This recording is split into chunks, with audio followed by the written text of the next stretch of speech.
Good morning, Alex and friends. I'm Grace. Today is Monday, October 7th, 2024, and you're listening to Alex's News.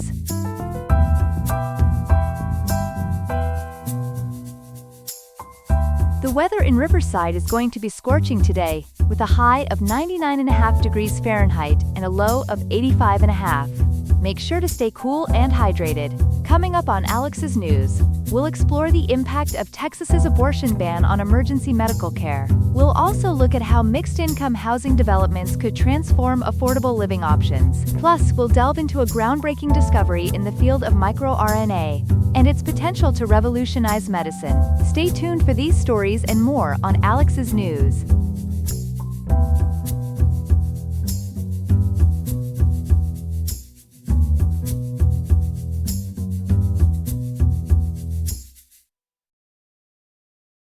In a significant development, the U.S. Supreme Court has made a crucial decision regarding abortion laws in Texas. Joining us now with more details is our reporter Ethan. Ethan, can you break down this ruling for us?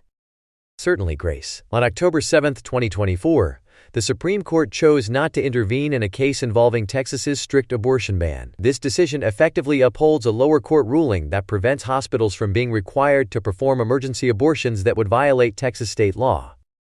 Can you provide some context on how this situation came about?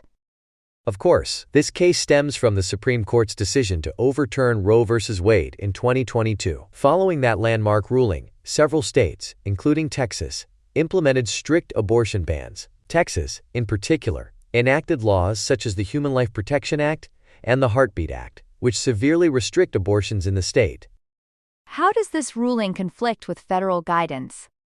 Well, Grace, that's where things get complicated. The Biden administration had argued that under federal law, specifically the Emergency Medical Treatment and Active Labor Act, or EMTALA, hospitals must provide abortions in emergency situations. However, the Fifth U.S. Circuit Court of Appeals previously ruled that Texas was not bound by this federal guidance, and now the Supreme Court has chosen not to overturn that decision.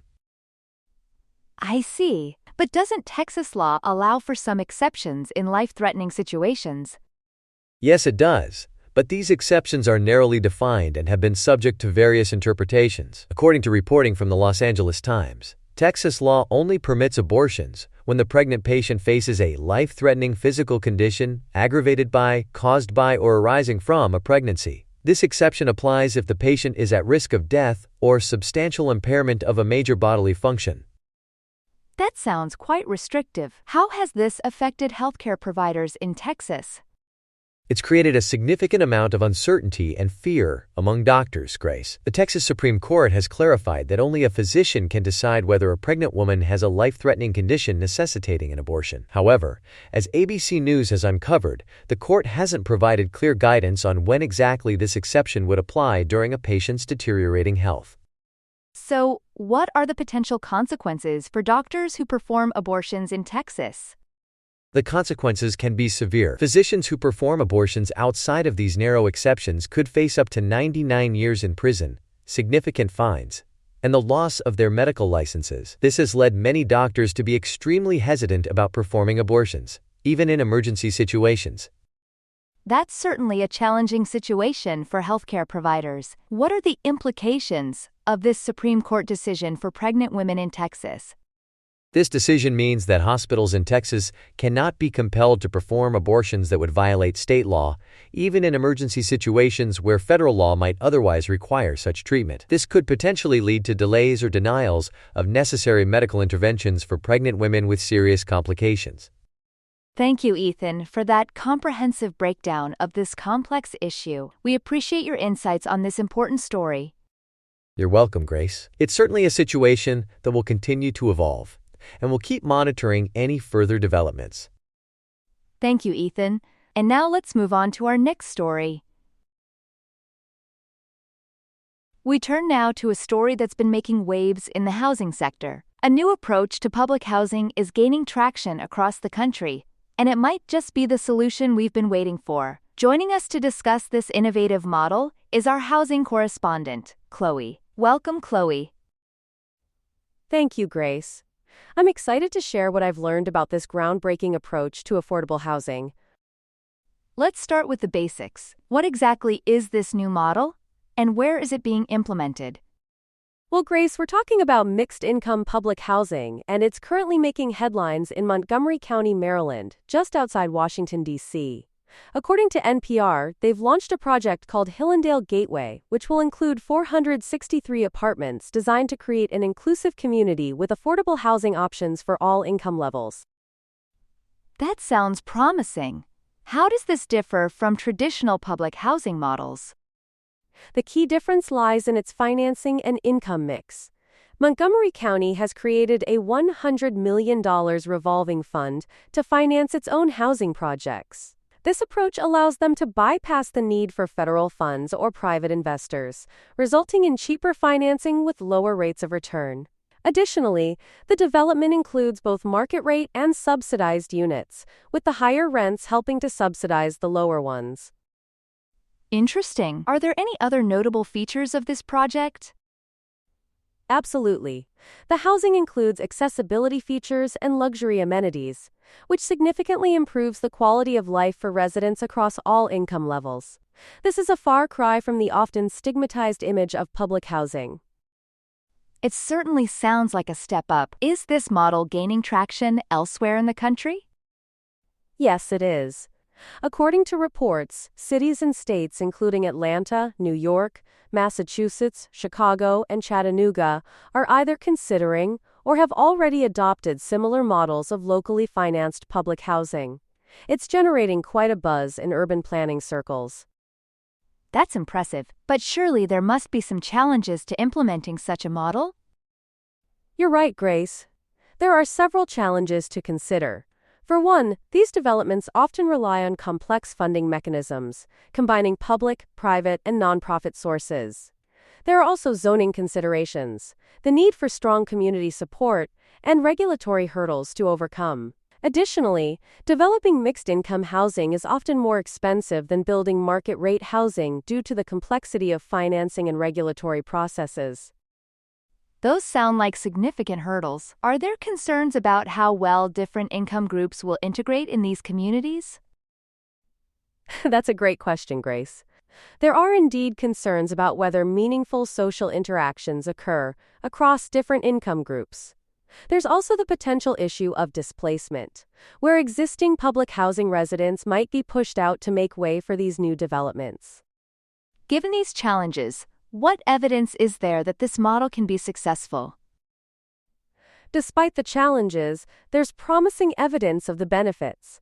Research suggests that low-income residents in mixed-income neighborhoods often experience expanded social networks, which are associated with better health outcomes. These developments typically provide access to better schools, lower crime rates, and improved job opportunities. There's also evidence of significant decreases in poverty and violent crime in areas where these projects have been implemented. That's encouraging to hear. It sounds like this model could have far-reaching impacts beyond just housing. Absolutely, Grace. The potential for economic mobility is a key factor here. Integration into more stable and economically diverse communities can provide long-term investment opportunities for low-income families. However, it's important to note that the success of these projects depends on careful planning and implementation. Well, Chloe, this certainly gives us a lot to think about when it comes to addressing the housing crisis.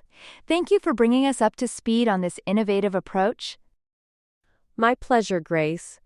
It's an exciting development in the world of public housing, and I'll be keeping a close eye on how it unfolds.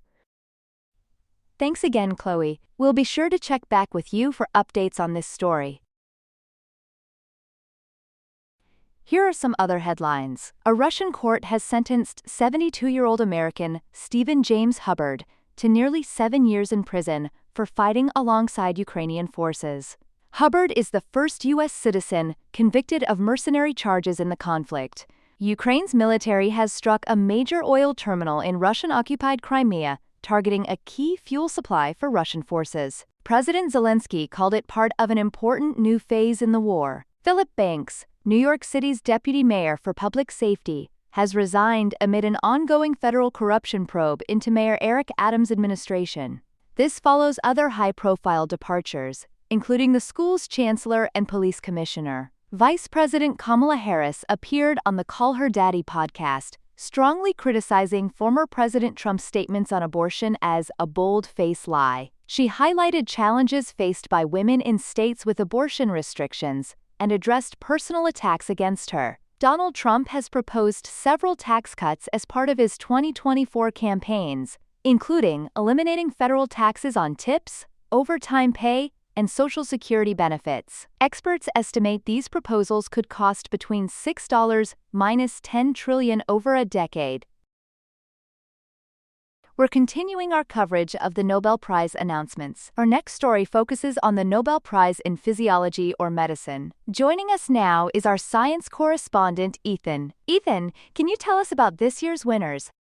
Certainly, Grace. The 2024 Nobel Prize in Physiology or Medicine has been awarded to two American scientists, Victor Ambros and Gary Ruvkun, for their groundbreaking discovery of microRNA. This announcement was made today by the Nobel Assembly at the Karolinska Institute in Stockholm, Sweden.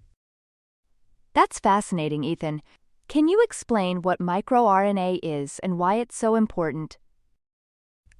Of course, Grace. MicroRNA, or microribonucleic acid, are small RNA molecules that play a crucial role in gene regulation. They help determine how cells in our body function and differentiate into various types. According to the Nobel Committee, this discovery is fundamentally important for how organisms develop and function. It explains why organisms with similar numbers of genes can display varying levels of complexity. That sounds like a significant discovery. How did Ambros and Ruvkun make this breakthrough? Well, their research began in the 1990s at Harvard University and Massachusetts General Hospital. They used a tiny roundworm called Caenorhabditis elegans as their model organism. Ambros discovered the first microRNA in 1993, and initially, it was thought to be specific to this worm. However, Ruvkun's subsequent work showed that microRNAs are present throughout the animal kingdom. Interesting. What are the potential applications of this discovery in medicine? The implications are quite extensive, Grace. Understanding microRNA has significant potential for treating diseases such as cancer, cardiovascular disorders, and kidney diseases. As reported by NPR and CNN, several clinical trials are currently underway to evaluate the potential of microRNAs as diagnostic and therapeutic tools, particularly in cancer research. That's promising news. Are there any challenges in translating this discovery into practical treatments? Yes, there are. Some of the main challenges include developing efficient delivery systems for microRNA therapeutics, validating microRNA candidates as biomarkers, and ensuring the specificity of microRNA therapies to avoid unwanted side effects. It's worth noting that while no microRNA-based treatments have been approved for clinical use yet, the field shows great promise. Thank you for that explanation, Ethan. Can you tell us a bit more about the laureates themselves? Certainly. Victor Ambros, who is 70 years old, is currently a professor of natural science at the University of Massachusetts Medical School. Gary Ruvkun, 71, is a professor of genetics at Harvard Medical School and is affiliated with Massachusetts General Hospital. And what does winning the Nobel Prize entail for them? The Nobel Prize comes with a cash award of 11 million Swedish kronor, which is approximately $1 million. The laureates will receive their awards at ceremonies on December 10, 2024, which is 64 days from now. This date marks the anniversary of Alfred Nobel's death. Thank you, Ethan, for this comprehensive report on the Nobel Prize in Physiology or Medicine. It's certainly an exciting development in the world of science and medicine. You're welcome, Grace. It's indeed a remarkable achievement that could pave the way for significant advancements in medical treatments in the years to come.